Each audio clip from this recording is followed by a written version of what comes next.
And now we're here at Sun Studios. Let's go in.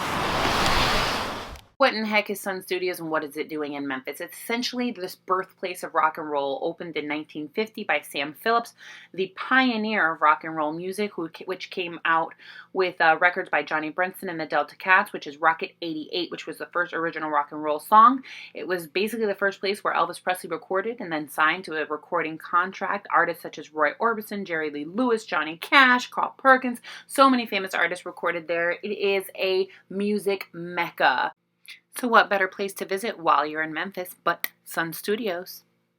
Now, in addition to being still a fully functioning recording studio and providing tours for the general public, they also serve the most amazing milkshakes.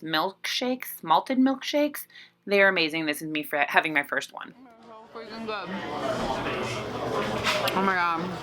I'm never gonna get skinny. Yeah, I think we'll be happy. I'll be fat and happy. Oh my god. But don't they say food is not as good as skinny feels? Damn. It's so good. I'm gonna enjoy this. And then we'll go on our tour. Phillips on red, hot, and blue.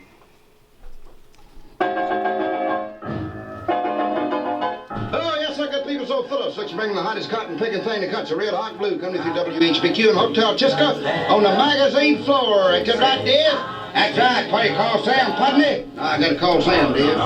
Pete Picker. Hey, come on now, Ern. Good to see you, Ern. Hang on, buddy. Very good, Putney. All right. All right. Okay, nervous, dude? All right. Just go on down and get your wheelbarrow load of mat off. Run them through the front door and tell them Phillips sent you from red, hot, and blue.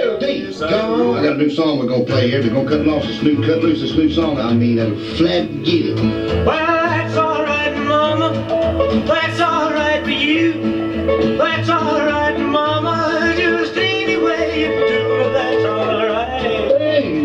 That's all right. That's all right, Mama. Any way you do. All right. Well, you probably know what happened. They say Dewey Phillips started getting all these phone calls coming in, all these requests, you know, just had to play that song. They said something like 30 times that one night. So you could imagine it was a great little sensation here, and you can imagine how excited Sam was about that. Obviously, he knew he had something out, right? So of course he released that record. He signed Elvis to a recording contract, of course. You know, he signed him up for 3 years here on the Sun label. But I'll just go ahead and tell you, ladies and gentlemen, you know, Elvis was only going to record here for a little over a year, about a year and a half. We just went to Sun Studios, the legendary Sun Studios, I should say, the birthplace of rock and roll. I mean, so many amazing artists recorded and basically made history. What a freaking amazing experience to be standing there. Woo! Right, babe? Oh yeah, that's crazy. That's crazy. Crazy. So cool. And I got a t-shirt and mug and stickers. So we're here at the Peabody. We made it. We're sitting in their lobby right next to the bar, of course. And and it's so beautiful in here, like the decor, the architecture, the ceiling tiles, not ceiling tiles, what do you call panels? They're gorgeous. The wood carvings all over the ceiling, and the ducks are in the fountain. I guess they get walked out at 5. And the chandeliers and the marble and these, oh my god, the leather chairs just feel so soft. Let me show you around. Hey, hi, Corey. Hey. Are you having fun? Ducks. You saw the ducks?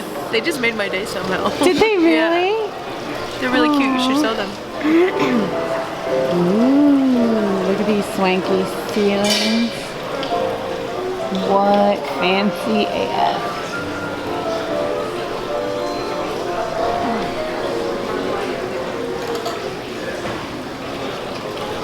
Thank you. Little snacks that come with our drinks. Oh, a little bit about the Peabody right on the napkin. All right, let's read the tradition. The legend of the ducks. How did the tradition of the ducks in the Peabody fountain begin? Back in the 1930s, Frank Schutz, S-C-H-U-T-T, general manager of the Peabody, and a friend, Chip Barwick, returned from a weekend hunting trip in Arkansas. I always say that wrong. The men had a little too much Tennessee sipping whiskey and thought it would be funny to place some of their live duck decoys. It was legal then for hunters to use live decoys. Oh, in their beautiful Peabody fountain. 3 small English call ducks were selected as the guinea pigs, and the reaction was nothing short of enthusiastic. Thus began the Peabody tradition, which has now become internationally famous. Booyah. Oh my god, look at these coasters. They're cloth coasters. Man, swanky. Let me try one of these. Swanky. Let's go see some ducks. Come on. Yo, look at those ducks.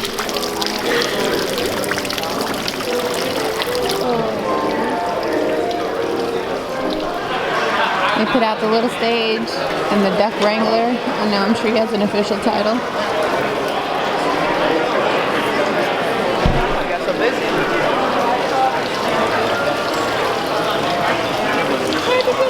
Alright, cheers baby. Cheers. To an amazing time in Memphis. Cheers, Memphis. Cheers Memphis. Hey y'all, so it's almost midnight. We're just getting home from Memphis and it was the most amazing trip. I didn't get to tell you at the end because we wrapped up so quickly that just as we were watching ducks, all of a sudden the Reverend Jesse Jackson shows up, which is iconic after we had just been in the Civil Rights Museum and just seen all of his accomplishments. He shows up right before us, just kind of standing there looking at ducks.